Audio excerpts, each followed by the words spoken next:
नमस्कार दोस्तों, मेरा नाम है कृष्ण डियर और आप देख रहे हैं हमारा खास show A top with toppers. आज मैं आपकी मुलाकात एक ऐसे पिता से करवाऊंगा जिनके दोनों बेटों ने 10वीं कक्षा में टॉप किया है और हो सकता है कि एक बेटे ने तो 12th में टॉप कर चुके हैं और अभी MBBS कर रहे हैं। साथ पहले ही अटेम्प्ट में उन्होंने नीट का क्वालिफाई किया। और जो मेरी बाई तरफ बैठे हैं, इन्होंने 10th में अभी नारायणपुर क्षेत्र में इंग्लिश मीडियम जो 10th का रिजल्ट आया है उसमें टॉप किया है। सर, सबसे पहले आपका बहुत बहुत हार्दिक स्वागत है। धन्यवाद सर। मैं इनका परिचय दूं, मेरे राइट साइड में भवानी सिंह जी हैं और मेरे लेफ्ट साइड में जो बैठे हैं इनके सुपुत्र हैं जयवर्धन।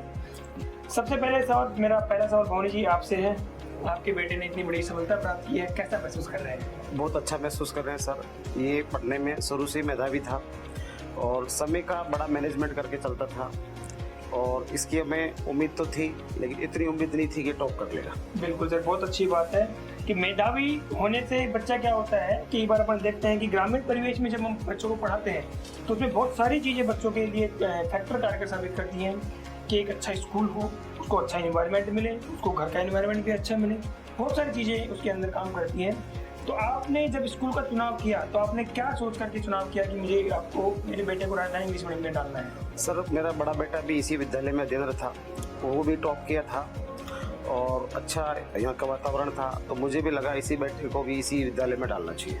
बिल्कुल सर, बहुत अच्छी बात है। राजवर्धन, मेरा सवाल आपसे है कि ये इतनी मोटिवेशन की प्रेरणा कहाँ से ली आपने?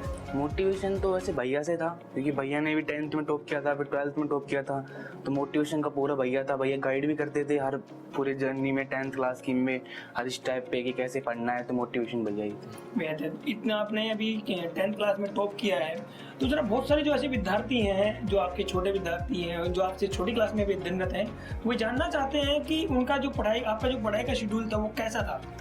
शेड्यूल कैसा था, जैसे स्कूल से आ गया तो स्कूल में सबसे पहले तो मतलब थोड़ा फ्रेश होके जो स्कूल में पढ़ाया उसको डेली रोज पढ़ता था। मतलब ये तो कंपलसरी था, बिल्कुल कंपलसरी था कि जो स्कूल में पढ़ाया उसको रोज पढ़ना ही था आकर शाम को।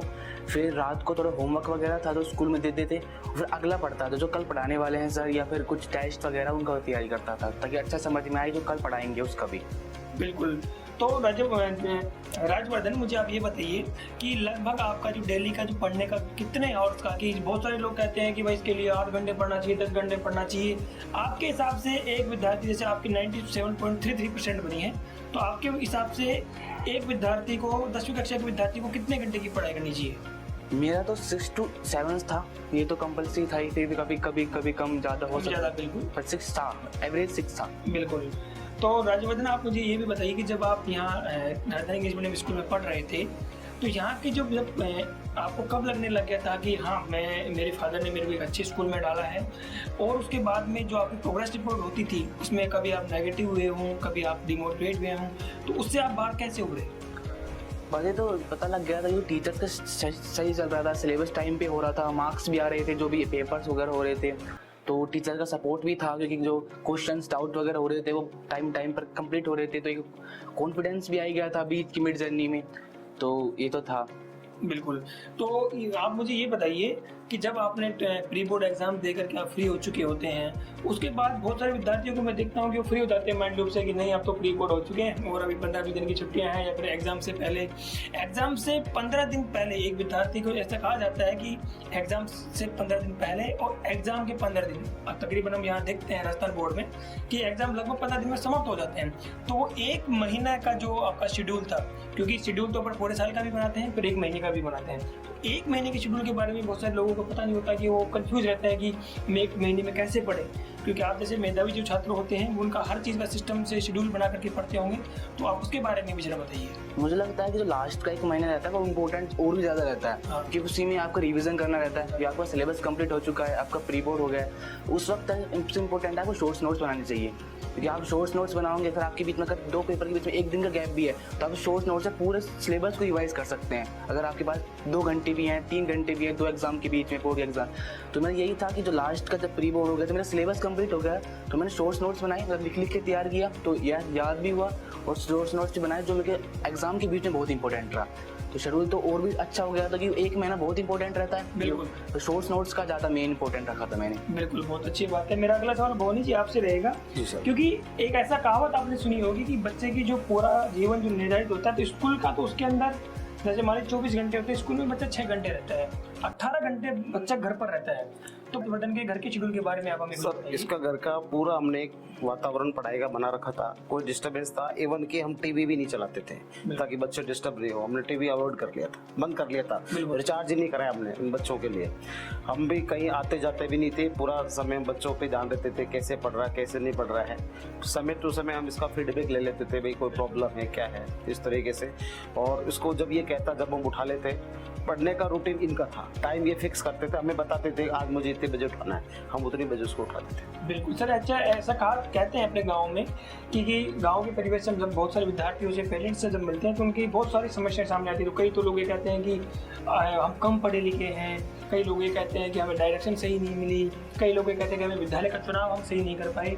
तो बहुत सारे फैक्टर्स ये होते हैं। आपके हिसाब से, क्योंकि आप एक शो में एक अध्यापक भी, लेक्चरर भी हैं, तो आपके हिसाब से एक पेरेंट्स को, जैसे मान लीजिए कोई कम पढ़ा लिखा भी है तो एक बहुत ज़्यादा पढ़ा लिखा भी है, आपके हिसाब से एक व्यवस्थित रूप एक बच्चे की मॉनिटरिंग करने के लिए कक्षा LKG से 12वीं तक एक पेरेंट्स को किन किन बातों का ध्यान रखना चाहिए? सर मैं आपको बता दूं, मेरी मम्मी और पापा दोनों अनपढ़ थे और ये मेरी चौथी नौकरी है।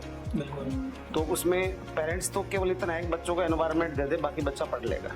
बच्चे को इतना है कि उसको समय समय पे आप थोड़ा सा बता दो, मोटिवेट को, उसका ध्यान रखो। बस आप भी उसके साथ थोड़ा सा बैठोगे, बच्चे के साथ थोड़ा बात करोगे तो बच्चा अपने आप पढ़ लेता है, क्यों पढ़ना बच्चे को होता है। बिल्कुल सर। तो मेरा ये कि कोई भी अभिभावक ये ना समझे कि मैं उसको सपोर्ट नहीं करूँ। आप सपोर्ट कर सकते हो, आप बच्चे से बैठे हो, उससे प्यार से उसके साथ बात करो, बच्चा अपने आप मोटिवेट हो जाएगा।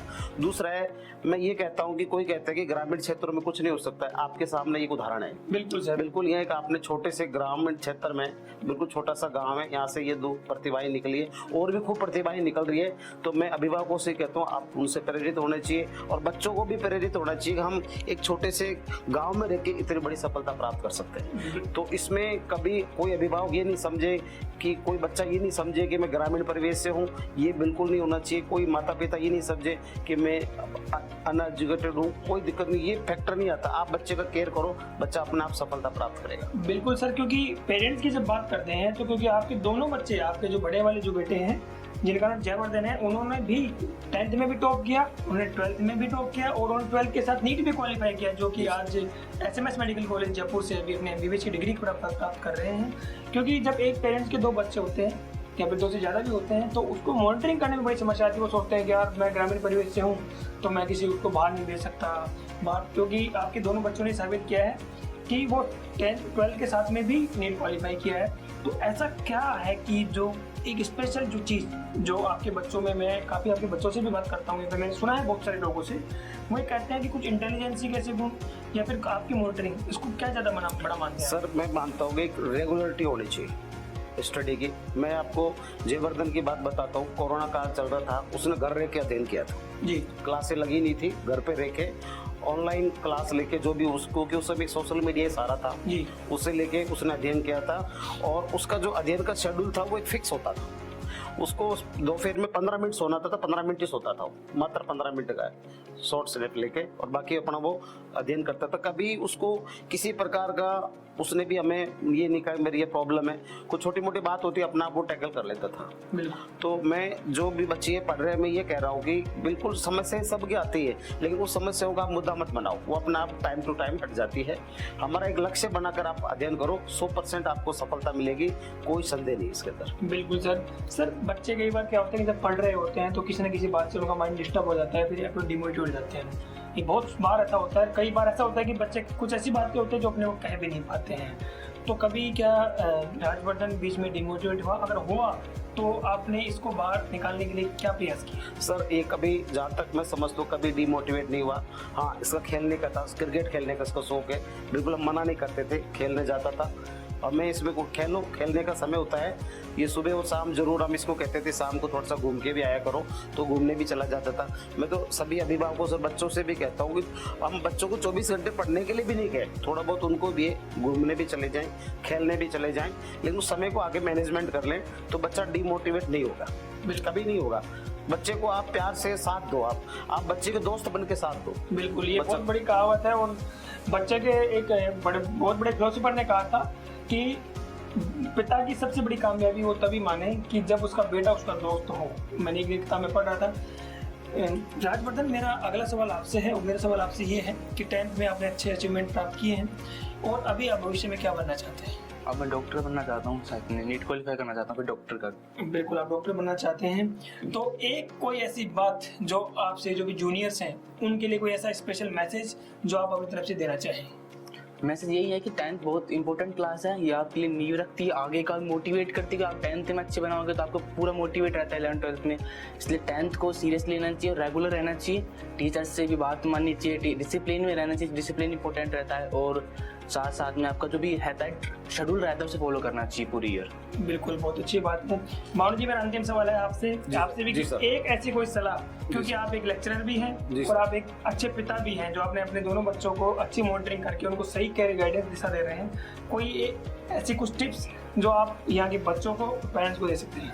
सर, मैं विद्यालय में अपने बच्चों से भी कहता हूँ कि समय का पूरा मैनेजमेंट करके चलो। आप एग्जाम टाइम हो जो भी हो, मैं सबसे पहले बच्चों को ये कहता हूँ कि समय को जिसने मैनेजमेंट कर लिया उसने सब कुछ कर लिया। बिल्कुल सर। एक समय के अनुसार आपको रिवाइज करना चाहिए, विशेष तौर से जब जैसे यहाँ पर अपने राजस्थान बोर्ड में अर्धवार्षिक परीक्षाएं होती है, मैं बच्चों को कहता हूँ वो मेन बोर्ड एग्जाम की तरह लेके चलो। आप जो उसमें आपको कुछ गलतियां रहेगी आप उनको सुधार करके और आप फाइनल बोर्ड एग्जाम की प्रिपरेशन करो। कभी आप अपने आप को कोई जो कमियां रह जाती उनको आप शॉर्ट करो। बिल्कुल सर। तो मैं ये बच्चों से भी कहना चाहता हूँ, अभिभावकों से भी कहना चाहता हूँ कि कोई चीज सफलता हासिल करने के लिए विशेष प्रयास नहीं करना है, सामान्य प्रयास करना है और रेगुलर प्रयास करना चाहिए। बिल्कुल सर। रेगुलर जो प्रयास करेगा उसको सफलता 100% मिलेगी। बिल्कुल सर। सर, बहुत बहुत धन्यवाद, आपको शुभकामनाएं। आप भविष्य में आपका बेटा डॉक्टर बनना चाहता है और अभी एक बेटा आपका डॉक्टर बनने के लिए प्रोसेसिंग में है, वो आप MBBS की डिग्री कर रहा है। और इस इंटरव्यू सेशन से हमें ये शिक्षा मिलती है कि हम समय का प्रबंधन और घर का एक अच्छा माहौल, बच्चों के साथ आपकी अच्छी ट्यूनिंग, ये सब कुछ चीजें अगर आप साथ लेकर के चलेंगे तो निश्चित तौर पर आपके बच्चे और आप जीवन में बहुत अच्छा कर सकते हैं। धन्यवाद। धन्यवाद सर।